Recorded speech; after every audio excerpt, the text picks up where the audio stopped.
All right. Had to run to get my groove on. Woo! Shout out, folks, out here lying on post. Look. So you guys ain't been seeing me for a while. You're just like, why? Well, because the Queen and I been on vacation. Hold on. Turned it down.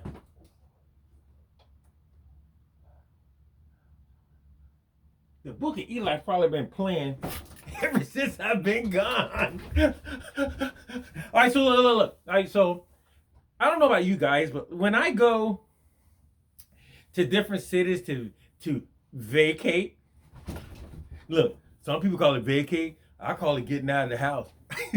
Look, I normally go to like different pawn shops. I don't know about y'all, but I go to like different pawn shops. Like if I'm in your city, before I call you to let you know I'm there, I'm visiting pawn shops, man. And then once I visit pawn shops, then we can sit down and go get something to eat. But until then, I need to visit pawn shops. But anyway, I went to this pawn shop. We went out of town, and I went into this pawn shop and saw this particular bass. Now, I had my dad with me, so you know he don't understand the workings. Look, he just play bass. He don't understand the workings. Well, anyway, I saw this on the shelf, and I saw it had substantial damage. All right, so I got it for a good price. And another thing that I don't have one of these basses in my shop or in my arsenal. I finally said that word right, arsenal. Oh, sorry.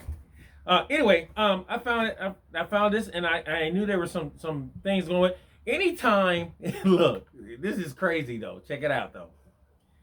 Anytime you go into a store or pawn shop, and they tell you they don't have an amp for you to hear it, you should leave it alone already. Unless you're a luthier, leave it alone. Don't even attempt. That's just foolishness.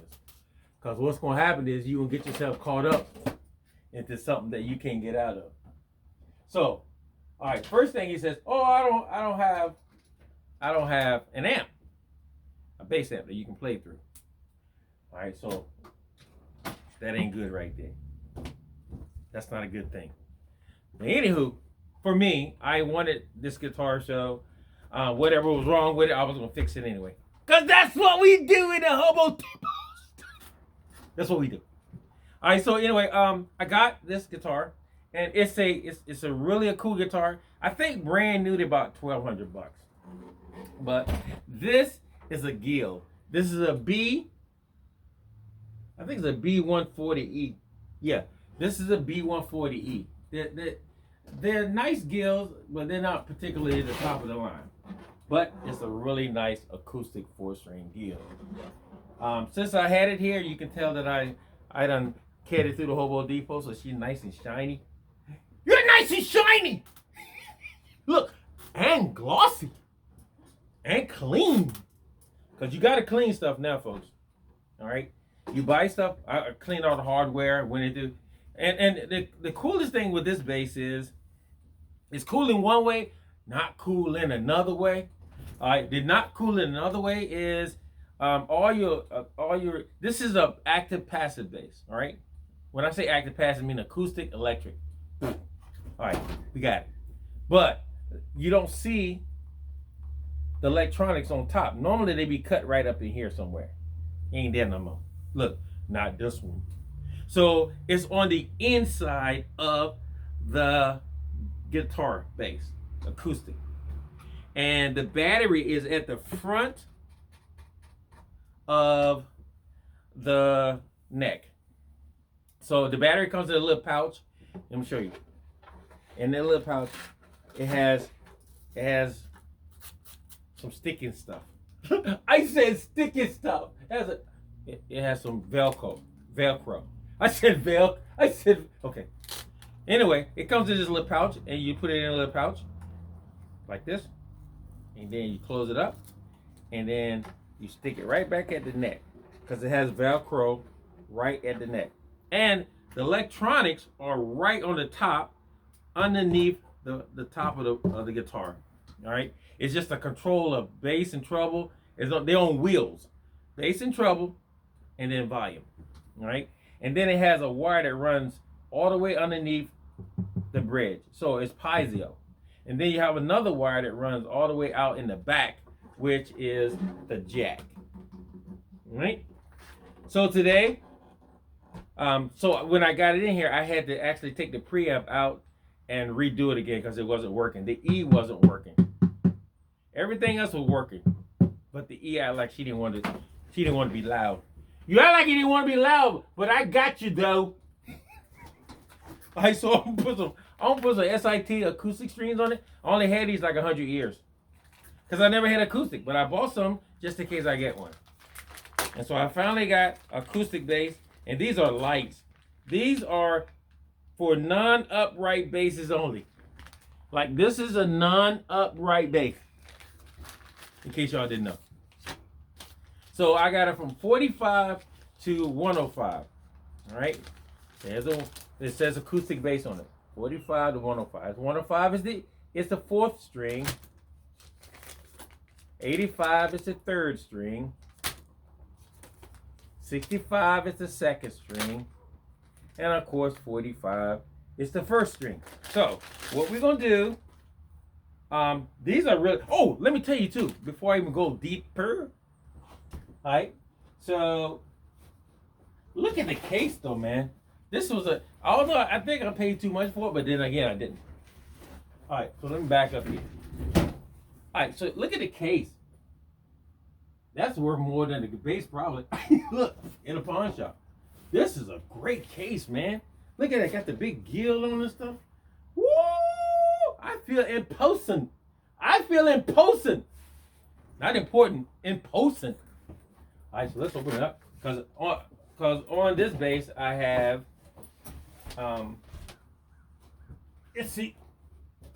it comes with these little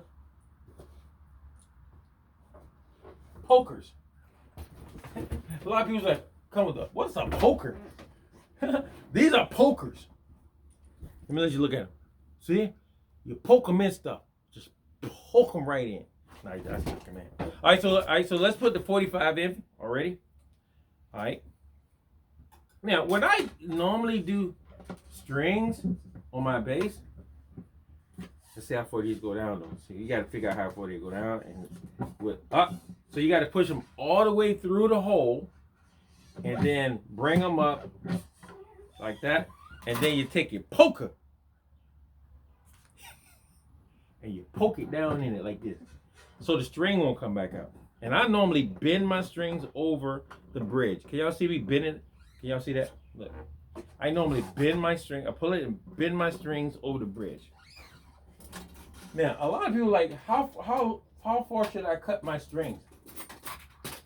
Well, it's really up to you. What I normally do is, I can't find my super cutter. Must have left it in the other shop. Oh, there it is. All right, so I normally take my strings like, let me show you, because you need to know. All right, pull this down here. Can y'all see this? All right. So I take my strings past the tuner that I'm going to put it in. I take it past that. So it gives me enough wrap. And then I cut it. And then I set it over there because they will stick in you. And you'll be stuck at it.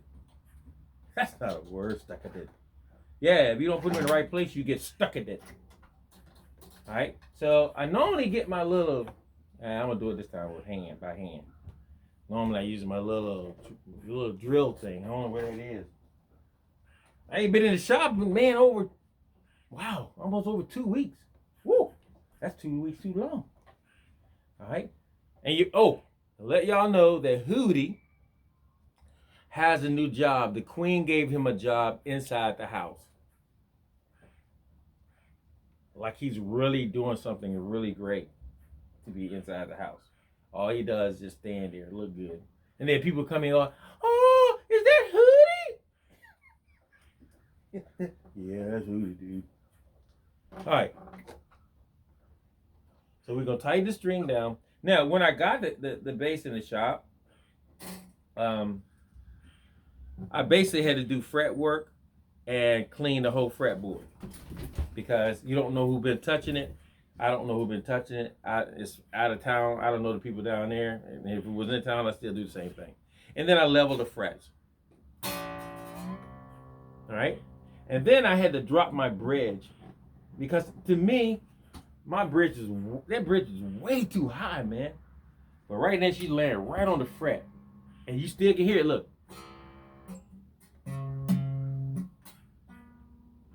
Good, right?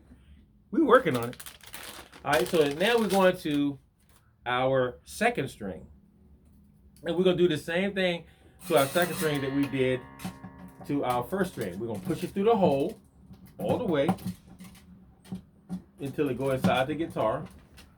You do want to go inside the guitar, don't you? Yeah, you want to go in there. All right, I push it all the way inside, bend it over the bridge again, and then I get my pokey thing. You guys, a lot of y'all probably never seen pokey things. I use them. I use pokey things. Now on this string, I kind of measure where the next control tuner would be, and then right after that, I pop it off. I cut it. Then I wind it around. Wind it around. Wind it around. You want to get some meat on your tuner. You just don't want to get. You don't want to wind the whole string around your tuner. A lot of people are like, oh, it won't go out of tuner if you wind all the string. I'm like, yeah, it will. I mean, if your tuners are not, if they're not tightened, they're gonna let go. And you got 30 pounds of string around them. Woo! All right, you're almost there. So I hold my finger right down on the string by the tuner, so that it'll wrap from the bottom up. Woo! She's slipping. Now on these kind of basses,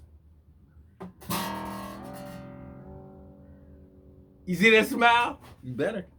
All right, so look, let's get this out of the way. All right, so we done the 45 and the 65. So we got two more sticker things on to go on. So we go to the number 3 string, which is the A string. And we poke that down inside the bass. Make sure it goes all the way down inside the bass. Oh, he ate it. And then we get our pokey thing. All right. All right, what? I want to do something. Okay. Here we go. Make sure it's clean, the pokey thing. Dang, I ain't clean the other two. I gotta pull them back out. I gotta pull the other two back out and clean them. I don't know how I missed the pokey things. All right, so then take the pokey thing and we push it down all the way. First we take the string, we bend it over the bridge and bend it down.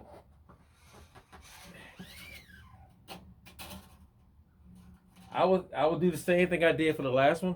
Go past what I think the next tuner will be and cut a little bit off it. Yeah. And then stick it down in the hole of the tuner, bend it down, and go around.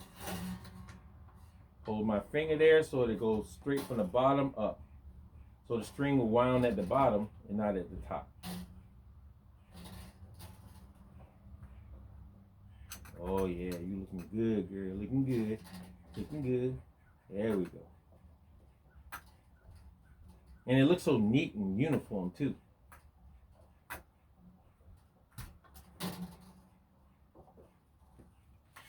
And if you don't do it right, it looks crazy. Like somebody took it and tried to tie a knot.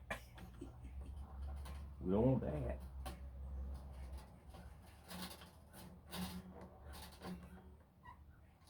see.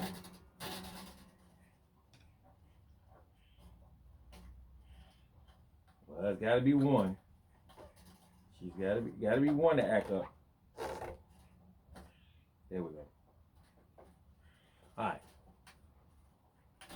While I had the guitar, you know, no strings and nothing on it, I was thinking about changing the nut to a brass nut, but I don't want the guitar to be so bright that it'd be brittle.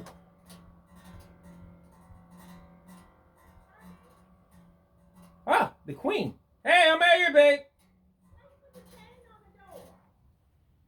Oh, I don't know. So that's the queen. Look, I put a chain on the door. Forgot. Anyway, so now we're at our last string. Our last string will be the E string, which is number 4. Do the same thing with everything else. Stick it down in the hole. And let it eat it. Yeah, yeah, yeah. And then we'll get our pokey thing. All right, so I got to clean this pokey thing. So I put some juice on it.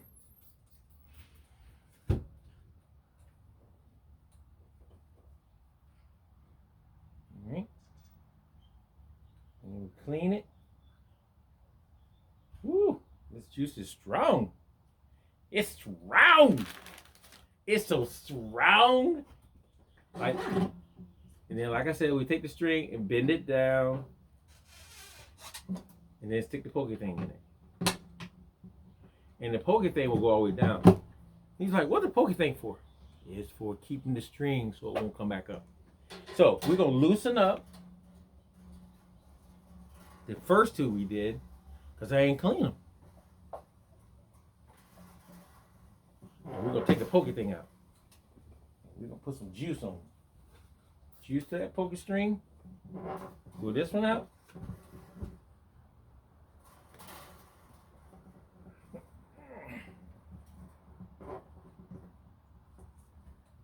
Right? And we'll put this one over there, and we're going to juice this pokey string too. Juice them. All right, so we'll juice them and clean them because you don't know where they've been or how long they've been or where they've been at. All right, so you don't want to handle them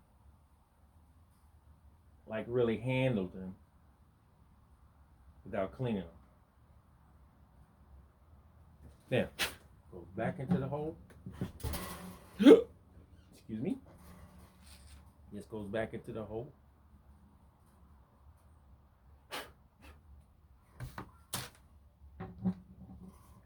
And hold them down.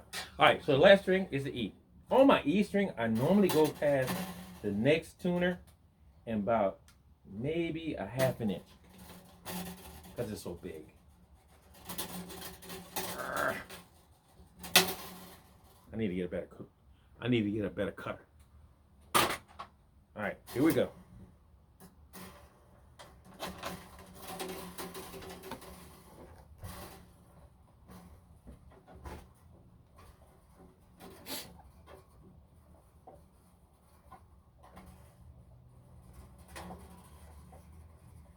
All right.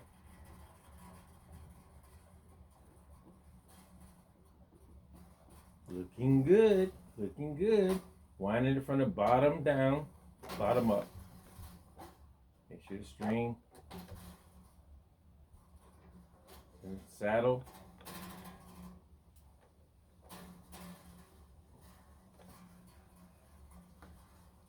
Oh yeah.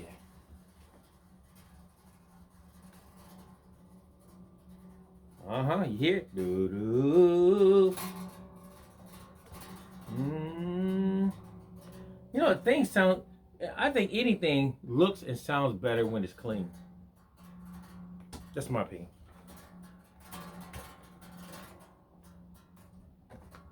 Now this will be the first Guild acoustic I've owned. I've owned the Guild palette basses. Never owned acoustic bass. This will be my first one. All right, so I need to find a tuner.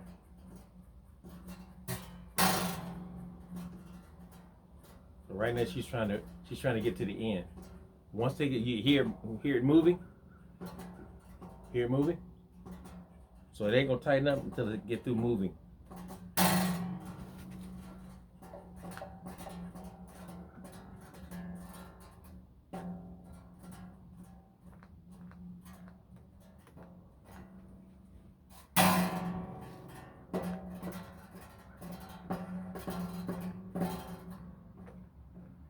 Yeah.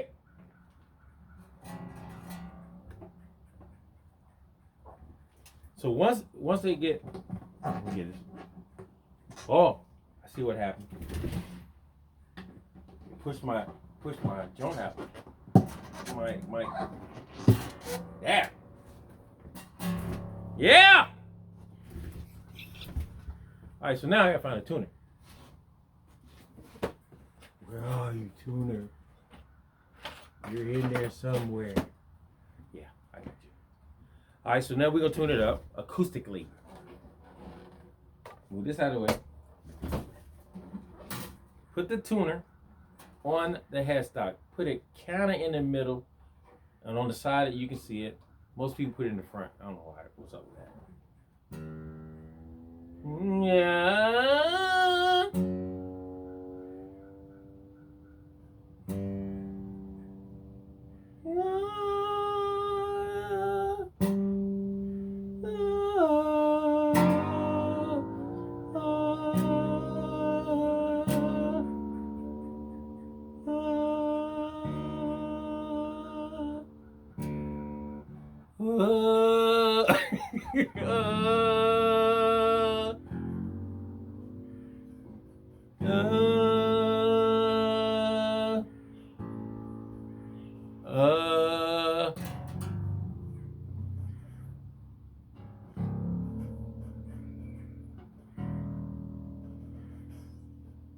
All right, so here's the thing. Now I'm looking down on my bass, and I wanted it to be lower, so I have to look down my neck. And if my neck is doing some flipper stuff, we're in trouble. All right, so I see that my neck needs a little bit of adjustment. So I'm going to find the right adjusting jump. I said jump. I'm gonna find the right adjusting jump and bring the neck up a little bit.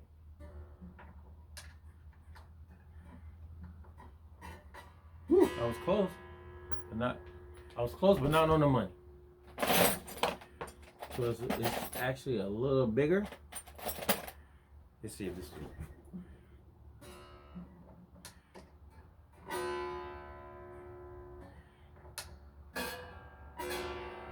Woo, bigger than I thought it was.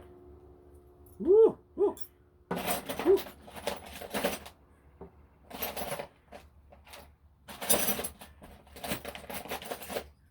All right, then.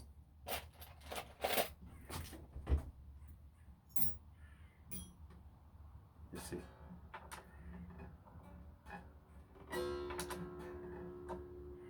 It's bigger than that. Man. Is that bigger?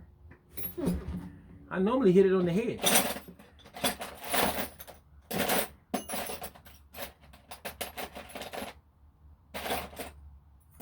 Okay. I think this is gonna do it, y'all.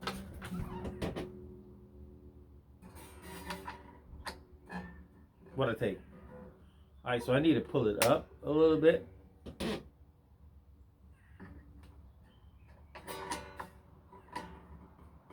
I need to put it up a little bit.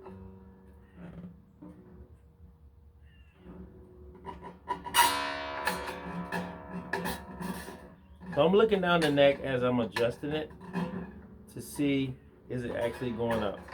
Because I want it to come up just a little bit. Yeah, she's coming up.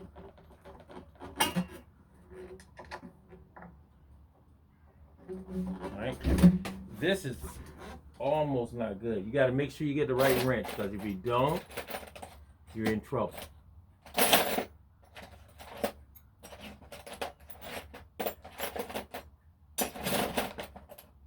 I might have to go into my super box to get the right wrench. My super box. Let's see if this works.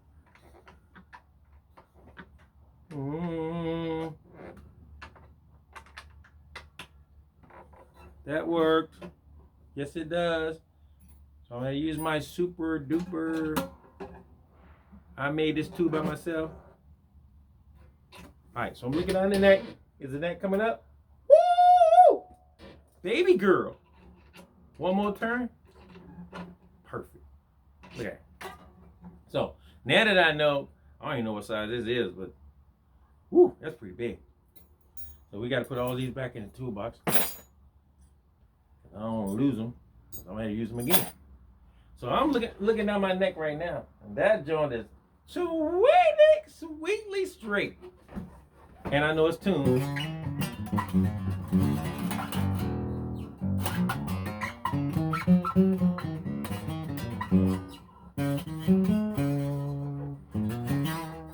You hear that?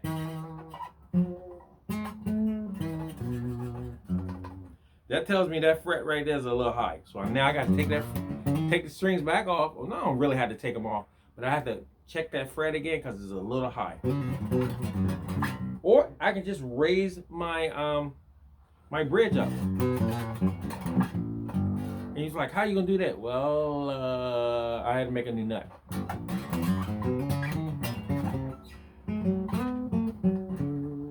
Or I can live with it because I don't play that hard anyway. So the next thing I want to do is take a cord and test out my preamp.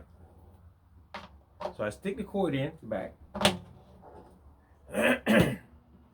turn on my little noisy jump down there, and so I hit it. I have to go inside the amp. You hear that? There's the volume. So I fixed it.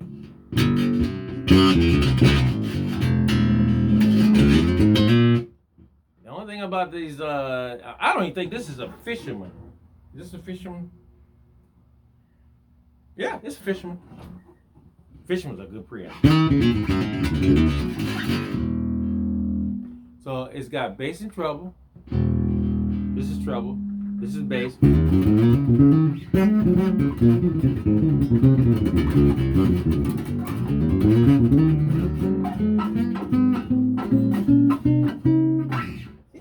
Who thumps a fret? Who thumps acoustic?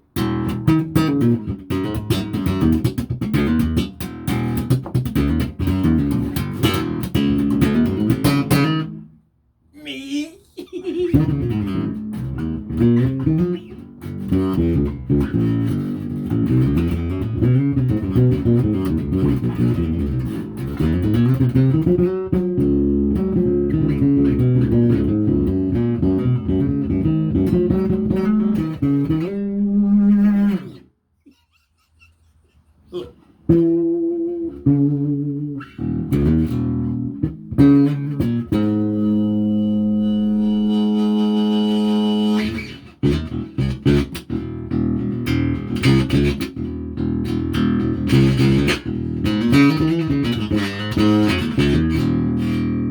So obviously you can't get close to the amp with one of these because they go off the beak end.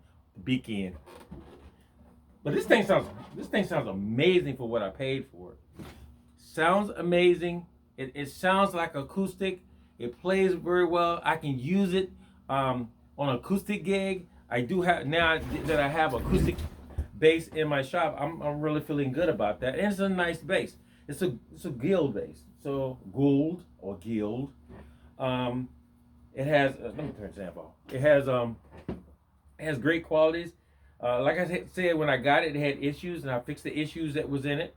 And that's the good thing, that I fixed the issues that was in it. But there's a lot of people that don't have that capability of fixing the issue. So you have to look at your guitar really well. Now, when you buy acoustic, you have to look for a lot of things on acoustic. First of all, you have to look for, you got to plug it in. If they tell you can't plug it in, don't buy it. All right? You have to look and see if it's acoustic electric. If it is, you will have a hole in it like this. inside the strap lock, or it would be or it would be a hole right here with input jack. And normally when they got a hole like this on the input jack here, they normally have, you know, the controls up here. You want to look on the back of your neck and see if there are any kind of cracks. If there are any kind of cracks on the back of your neck, you're in trouble. Like this one had a crack right here, right at the seam. It didn't go all the way up. It only went to right there. You can see where it stopped right there. But super glue and a really nice clamp, and also there's a strip running down there, so that's a good thing. So once I super glued it to the strip, it was cool. And those are some of the things you got to look for. You got to look for cracks around here. If the binding is coming loose, don't get it. The binding is coming loose on the top, don't get it. If you look over your top and you see that it has a big dip, don't get it.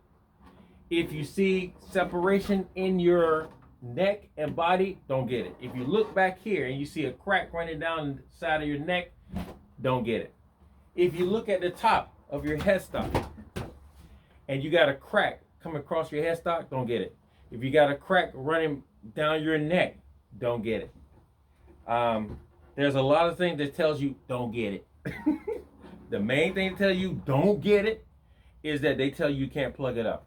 If you can't plug it up, and if you plug it up, it doesn't come on, check your battery. If you check your battery and it comes on after you check your battery and it sounds pretty good, cool.